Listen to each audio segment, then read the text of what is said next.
Assalamu alaikum, chers frères et sœurs. Si ton cœur cherche la paix et la lumière, abonne-toi maintenant pour ne manquer aucun rappel qui rapproche de la miséricorde d'Allah. Écris dans les commentaires un mot pour ton âme, par exemple Tauba, Rahma ou Espoir. Et partage ce rappel avec quelqu'un que tu aimes, car peut-être qu'Allah touchera un cœur à travers toi. Reste bien jusqu'à la fin de cette vidéo, une invocation spéciale t'y attend, Inch'Allah. Prenons un instant, respirons, et rappelons-nous que cette vie n'est qu'un passage. Chaque action que nous faisons aujourd'hui écrit une ligne de notre histoire éternelle. Mais sais-tu que certains péchés ne s'arrêtent pas à la mort et peuvent accompagner l'âme jusque dans la tombe? La réalité de la tombe, Barzakh. Après la mort, tout change. Pas d'horloge, pas de calendrier, pas de retour possible. Ce que nous appelions demain n'existe plus. Ce que nous appelions plus tard disparaît. L'âme quitte le monde visible et entre dans une dimension que personne ne peut décrire avec des mots humains. Le Barzakh. Le Barzakh n'est pas un rêve, ni une métaphore. C'est une étape réelle, une vie intermédiaire entre ce monde et la résurrection. Un monde où les masques tombent, où l'âme se retrouve seule avec ce qu'elle a préparé. Plus de téléphone pour se distraire, plus d'amis pour faire oublier la peur, plus de bruit pour couvrir la voix de la conscience. Dans ce monde, il n'y a ni diplôme, ni statut social, ni réputation. Celui qui était applaudi dans cette vie et celui qui était ignoré se retrouvent face à la même réalité. Leurs actions parlent à leur place. Dans la tombe, on n'entre pas avec ce que l'on possédait, mais avec ce que l'on était vraiment. Beaucoup de gens vivent comme si la mort était lointaine, comme si elle concernait toujours les autres. On voit les funérailles, on fait la prière, on présente les condoléances, puis on retourne à nos habitudes, comme si rien ne nous attendait. Mais la tombe n'est pas une idée abstraite. C'est un lieu que chacun de nous rencontrera, sans exception. Et quand l'âme est déposée dans cette demeure silencieuse, elle ne demande pas combien d'abonnés elle avait, ni combien d'argent elle a gagné, ni combien de personnes la connaissaient.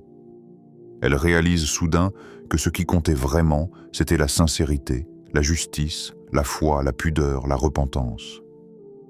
Dans le Barzakh, certaines âmes trouvent un repos, une paix, une lumière. D'autres ressentent l'angoisse, l'étroitesse, le regret. Pas parce qu'Allah est injuste, jamais, mais parce que chaque âme récolte ce qu'elle a semé. Le plus troublant, c'est que beaucoup de choses qui semblaient petites dans cette vie prennent une taille immense dans l'autre. Un mot blessant, une injustice ignorée, une prière retardée sans raison, un péché répété sans remords. Dans cette vie, on se justifie facilement. On trouve toujours une excuse. Tout le monde fait ça. Ce n'est pas si grave.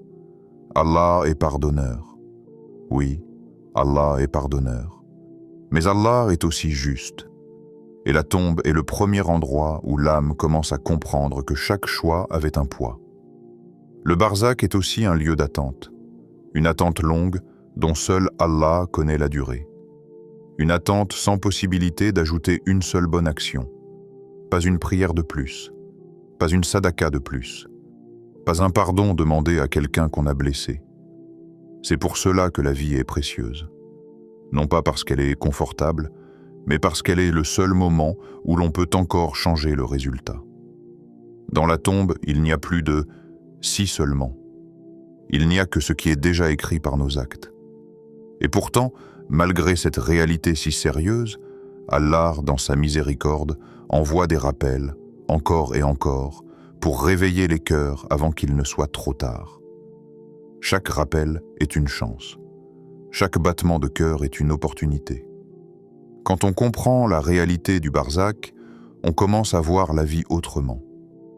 Les disputes paraissent petites, les jalousies paraissent inutiles, les péchés perdent leur charme. On réalise que ce qui compte, ce n'est pas seulement d'éviter l'enfer, mais de rencontrer Allah avec un cœur apaisé. Et cette rencontre commence bien avant la mort, dans la façon dont on vit, dont on parle, dont on traite les autres, dont on se repent quand on tombe.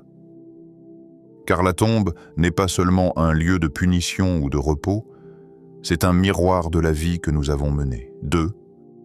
Tous les péchés ne se ressemblent pas. Il y a une illusion dangereuse que beaucoup de cœurs portent sans s'en rendre compte. L'idée que tous les péchés se valent. Que tant qu'on croit en Allah, le reste n'est qu'un détail. Que certaines fautes sont normales, acceptées, presque invisibles. Mais en réalité, les péchés ne sont pas tous au même niveau. Certains blessent la foi, d'autres blessent les gens, et certains font les deux à la fois. Il y a des péchés qui fatiguent l'âme, et d'autres qui la détruisent lentement. Le plus grave de tous est d'associer quoi que ce soit à Allah. Car c'est une rupture directe avec la base même de la foi. Reconnaître qu'il est unique, sans partenaire, sans égal. Mais juste après cela viennent les péchés contre les créatures. Ceux que l'on banalise le plus, ceux que l'on justifie le plus facilement. Blesser quelqu'un avec des mots, répandre une rumeur, humilier pour se sentir supérieur, profiter de la faiblesse d'un autre, être injuste quand personne ne regarde. Ces péchés ne disparaissent pas simplement avec une prière rapide, car ils laissent des traces dans le cœur des gens. Et Allah n'efface pas une injustice sans que la victime ne soit rétablie dans son droit. Beaucoup pensent que la religion, c'est seulement entre eux et Allah. Mais en islam, la relation avec Allah passe aussi par la façon dont on traite ses créatures. On peut prier la nuit, jeûner souvent, faire des invocations, mais si la langue détruit les gens, si le comportement écrase les autres, alors il y a un déséquilibre profond.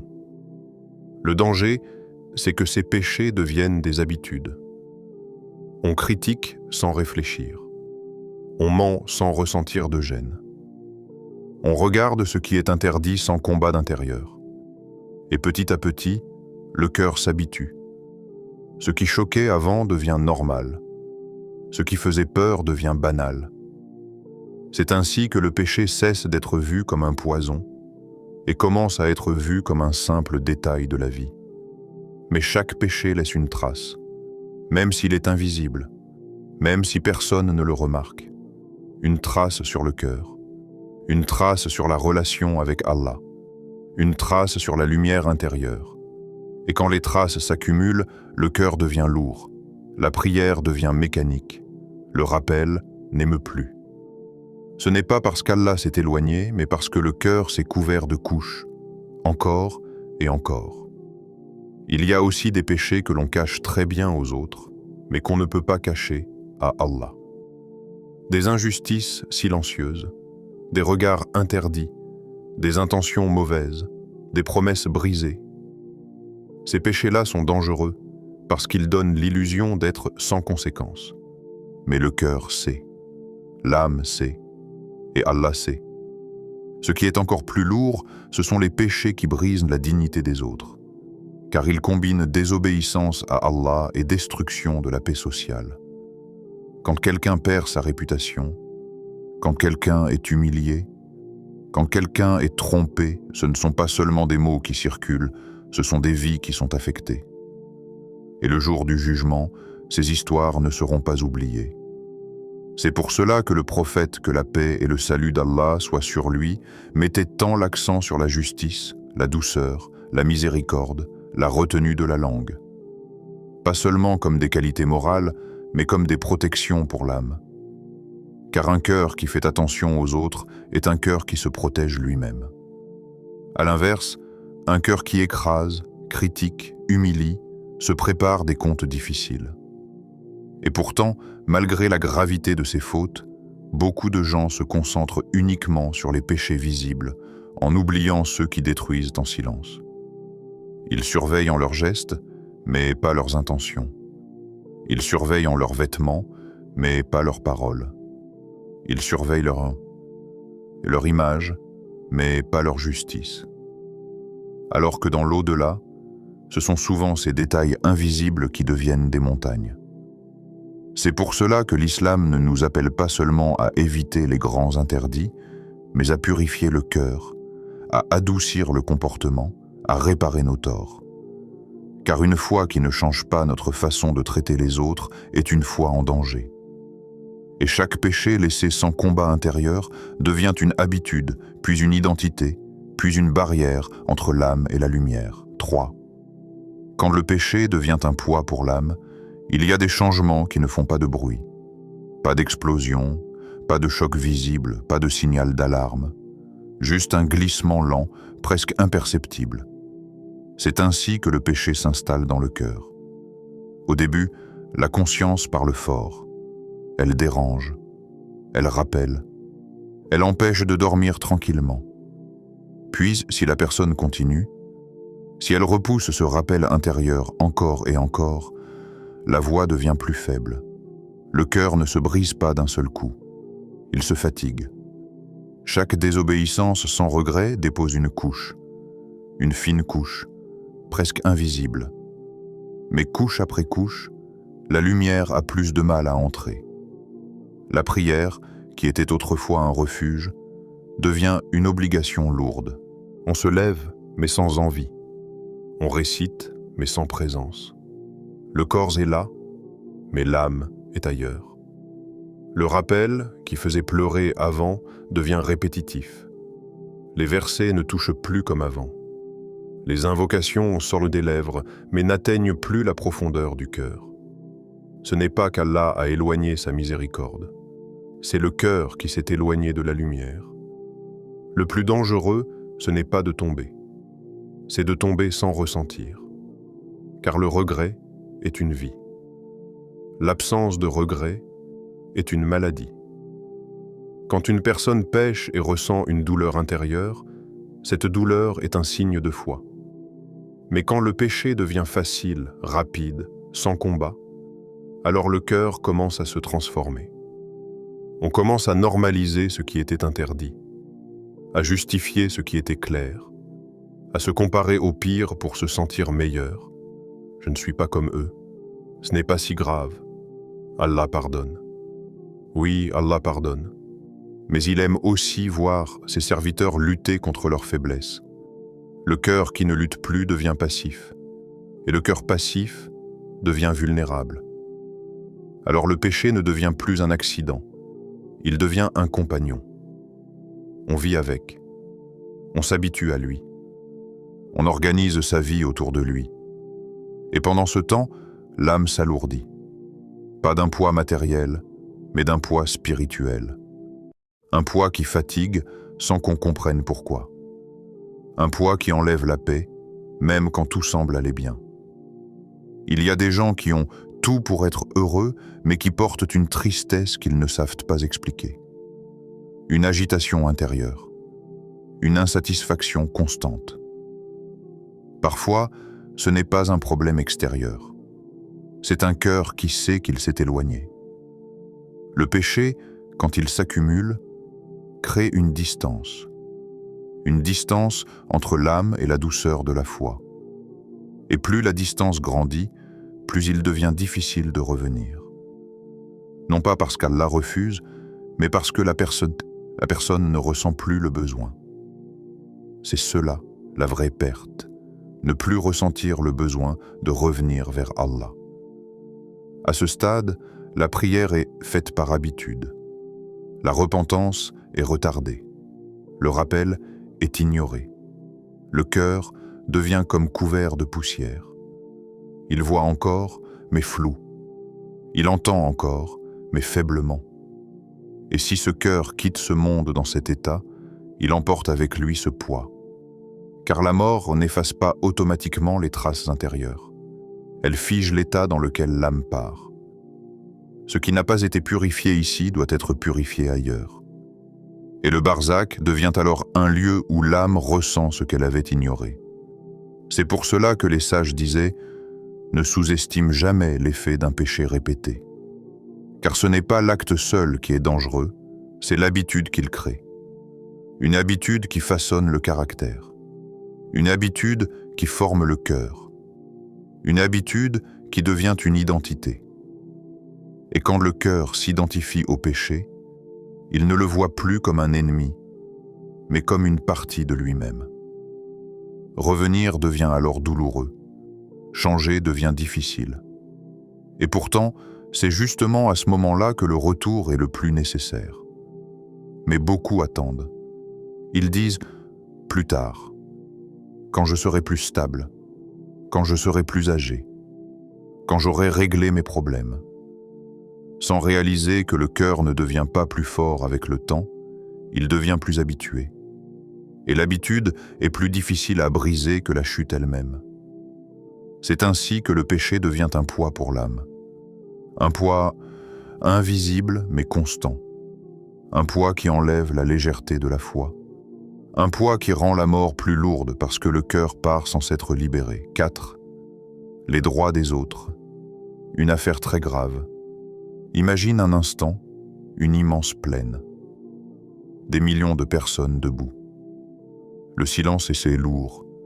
Chacun regarde ses propres mains, cherchant ses bonnes actions comme on cherche de l'eau dans le désert. C'est le jour du jugement. Et ce jour-là, la justice ne ressemble pas à celle de ce monde. Ici-bas, on peut échapper aux conséquences. On peut mentir, on peut manipuler, on peut écraser quelqu'un sans être inquiété.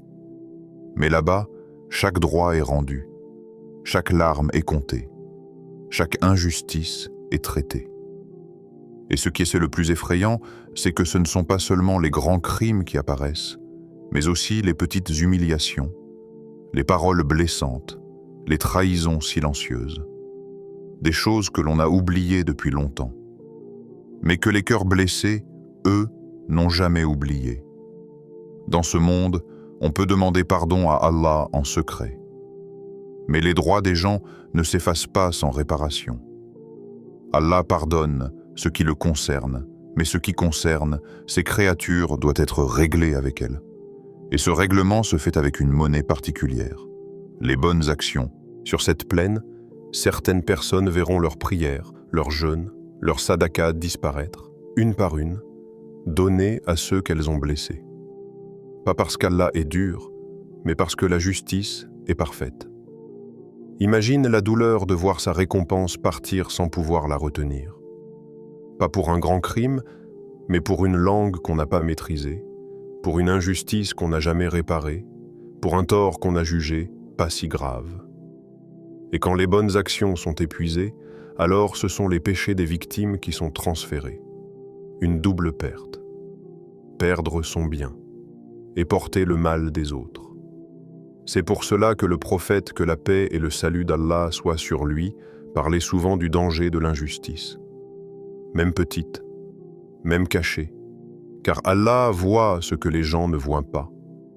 Il voit les cœurs écrasés en silence, les humiliations non dénoncées, les promesses trahies, les manipulations discrètes. Et ce qui est encore plus frappant, c'est que beaucoup de ces injustices viennent de personnes religieuses en apparence. Des personnes qui prient, qui parlent bien, qui connaissent les règles, mais qui blessent avec leurs mots, qui dominent avec leur caractère, qui utilisent la religion pour contrôler. Alors que l'islam n'a jamais été envoyé pour humilier, mais pour élever. Pas pour écraser, mais pour réparer. Le prophète, que la paix et le salut d'Allah soient sur lui, était le plus proche d'Allah et pourtant le plus doux avec les gens. Il faisait attention au cœur, aux faiblesses, aux erreurs. Car il savait que la relation avec Allah ne peut pas être saine si la relation avec les créatures est corrompue. On ne peut pas demander la miséricorde tout en refusant d'être miséricordieux.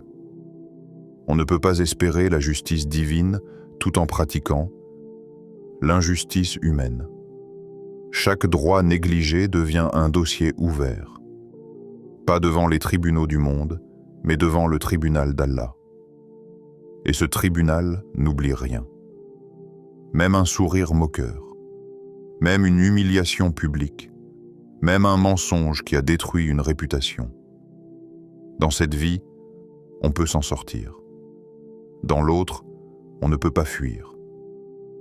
C'est pour cela que l'islam met tant l'accent sur le bon comportement, la retenue de la langue, la réparation des torts.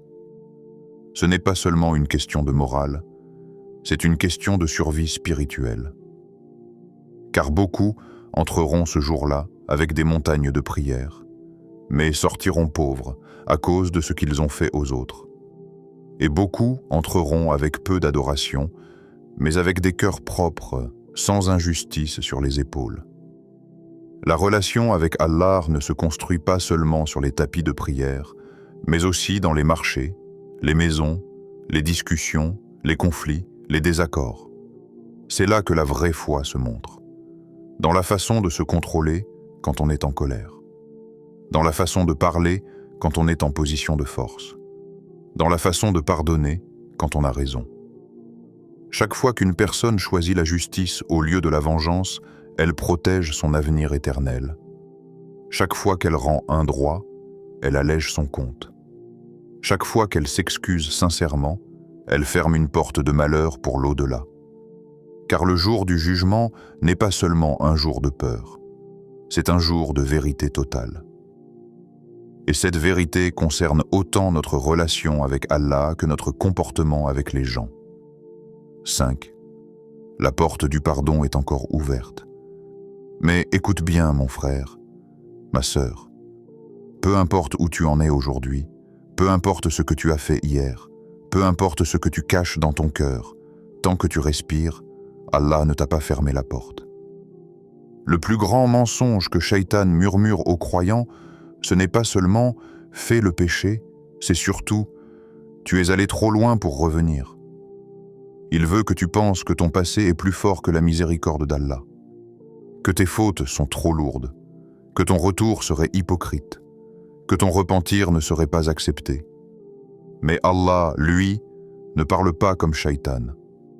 Allah appelle, encore et encore, même quand le serviteur s'éloigne, même quand il tombe sans foi, même quand il revient fatigué, honteux, brisé. La porte du repentir n'est pas réservée aux parfaits. Elle est ouverte justement pour ceux qui tombent. Le repentir n'est pas un discours élégant. C'est parfois un simple soupir dans la nuit, une larme qui coule sans mots, un cœur qui dit « Ya Rab, j'ai besoin de toi ». Et Allah comprend ce langage mieux que tous les autres. Il y a des gens qui n'osent pas revenir parce qu'ils ont peur d'échouer encore. Ils se disent « À quoi bon me repentir si je retombe ?» Mais le repentir n'est pas un contrat de perfection. C'est un retour sincère à l'instant présent. Si tu tombes après, tu te relèves encore. Et si tu retombes, tu reviens encore. Allah ne se fatigue pas de pardonner. Ce sont les cœurs qui se fatiguent de demander. Ce qui compte, ce n'est pas de ne jamais tomber, c'est de ne jamais cesser de revenir. Un regret vrai a un poids immense auprès d'Allah. Même s'il est silencieux, même s'il est maladroit, même s'il est mélangé à la peur. Car ce regret prouve que la foi est toujours vivante. Quand une personne regrette, elle reconnaît sa faiblesse et reconnaît la grandeur d'Allah. Et cette humilité est plus aimée d'Allah que beaucoup d'actions faites avec orgueil. Abandonner le péché est aussi une forme de courage. Ce n'est pas facile de lâcher ce à quoi on est habitué. Ce n'est pas facile de rompre avec une addiction, avec une relation interdite, avec un comportement enraciné. Mais chaque pas, même lent, est vu par Allah. Parfois, le changement ne vient pas d'un coup. Parfois, il commence par une simple décision. Je ne veux plus être cette personne. Même si la lutte est longue, même si la victoire n'est pas immédiate, l'intention sincère compte. Et Allah aide ceux qui font un pas vers lui. Il y a aussi ceux qui disent « J'ai trop de fautes, comment Allah pourrait m'aimer ?»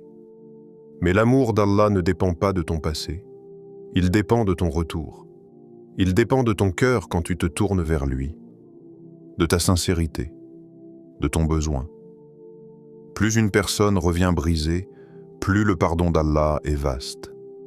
Car Allah aime guérir, pas condamner. Il aime restaurer les cœurs, pas les écraser. Même si tu as prié puis arrêté, même si tu as promis puis recommencé, Même si tu as reculé après avoir avancé, tant que tu reviens, tu n'es pas perdu. Le plus dangereux, ce n'est pas de tomber, c'est d'abandonner. Le repentir, c'est comme nettoyer une blessure. Même si elle est profonde, elle peut guérir si on la nettoie à temps. Mais si on la laisse fermer, elle s'infecte. Et Allah, par sa miséricorde, nous donne la possibilité de nettoyer nos blessures intérieures avant qu'elles ne deviennent des cicatrices éternelles. Chaque istighfar est une lumière. Chaque retour est une réparation. Chaque larme est une purification. Et même si personne ne voit ton combat, Allah le voit. Même si personne ne connaît ta honte, Allah la connaît. Et pourtant, il t'appelle quand même. Pas pour te rappeler ton passé, mais pour te donner un avenir meilleur. 6. Comment protéger son âme dès maintenant? Protéger son âme ne demande pas une vie parfaite. Cela demande une vigilance constante. Comme on protège un feu fragile du vent, on protège la foi par de petits gestes répétés.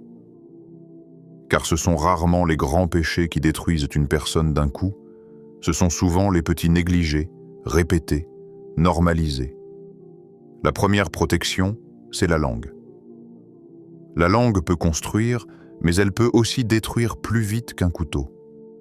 Une parole peut ruiner une relation. Une rumeur peut détruire une réputation. Une moquerie peut marquer un cœur pour des années. Avant de parler, se poser une seule question. Est-ce que cela rapproche d'Allah ou non? Pas seulement est-ce vrai, mais est-ce utile? Est-ce bienveillant? Est-ce nécessaire?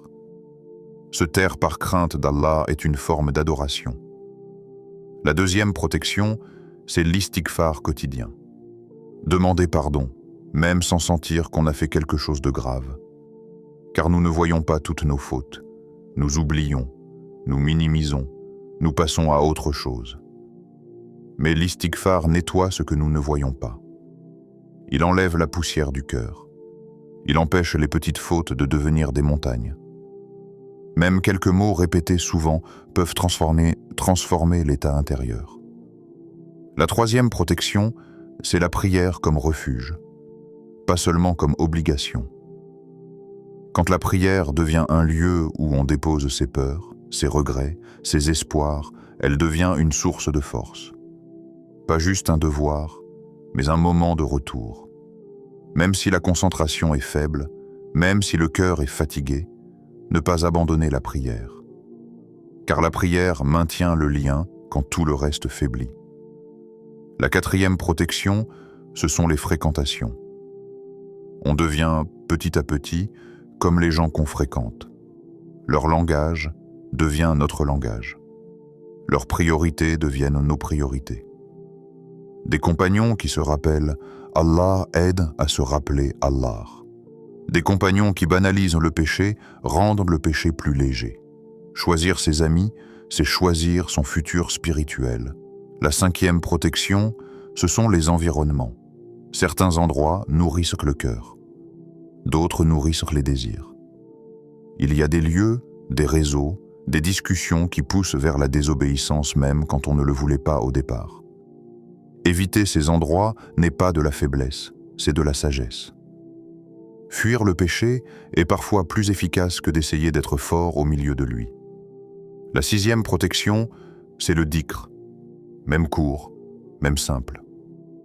Se rappeler Allah en marchant, en attendant, en travaillant. Pas besoin de longues formules, juste garder Allah présent dans la journée. Le cœur qui se rappelle souvent d'Allah est plus difficile à capturer par Shaitan. Le dhikr agit comme une barrière invisible.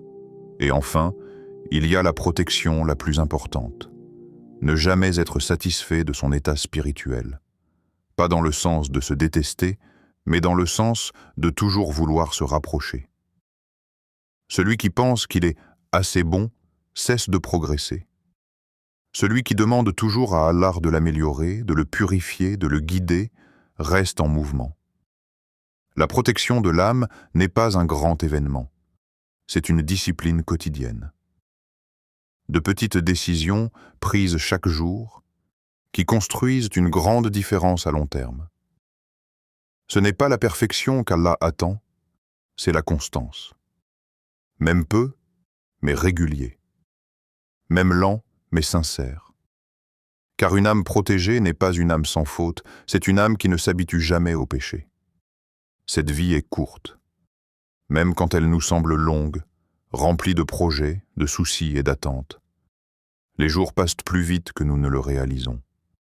Une saison remplace une autre, une année suit la précédente, et sans nous en rendre compte, nous avançons vers la rencontre avec Allah. Ce monde n'est pas notre destination finale. Il est une traversée, un passage, un test rempli de distractions, de douleurs, mais aussi de miséricorde et de rappel. Chaque matin est une nouvelle chance. Chaque nuit est une occasion de revenir, de corriger, de demander pardon. Ne laissons pas nos fautes devenir nos compagnons dans la tombe. Ne laissons pas nos habitudes, nos négligences, nos silences nous suivre dans un lieu où nous ne pourrons plus rien réparer. Car ce que nous reportons aujourd'hui, nous le regretterons peut-être demain. Et ce que nous négligeons maintenant peut peser lourd plus tard. Revenir vers Allah n'exige pas d'être parfait. Cela exige d'être sincère. Un cœur humble vaut plus que 1000 excuses. Un pas vers Allah, même tremblant, vaut plus que l'immobilité confortable du péché. Ne dis pas « je changerai plus tard », car plus tard n'est jamais garanti. Dis plutôt « Ya Rab, je commence aujourd'hui, même avec mes faiblesses. » Car Allah aime les cœurs qui reviennent, même brisés, même fatigués, même honteux. Demandons pardon pendant qu'il est encore temps, avant que la langue ne se taise, avant que les yeux ne se ferment, avant que l'âme ne quitte ce monde avec des regrets non exprimés. Demandons pardon pour ce que nous avons fait, pour ce que nous avons négligé, pour les gens que nous avons blessés, volontairement ou non, pour les prières que nous avons retardées, pour les rappels que nous avons ignorés. Et avançons, pas à pas, sur le chemin de la foi. Pas avec la précipitation de ceux qui veulent tout changer en un jour, mais avec la constance de ceux qui refusent d'abandonner. Même un petit pas, aujourd'hui, est mieux que 1000 bonnes intentions demain. Que nos cœurs restent sensibles, qu'ils pleurent quand ils tombent, qu'ils se réjouissent quand ils se rapprochent d'Allah, qu'ils ne s'habituent jamais à la désobéissance et ne se lassent jamais de demander pardon, qu'Allah purifie nos cœurs de l'orgueil, de la rancune et de l'hypocrisie, qu'il remplisse nos âmes de lumière, de patience et de sincérité, qu'il nous accorde une fin dans la foi, une tombe paisible et une rencontre avec lui dans sa miséricorde. Allahumma, ne nous laisse pas partir sans être pardonnés. Ne nous laisse pas partir avec des droits non rendus. Ne nous laisse pas partir avec des cœurs durs et éloignés.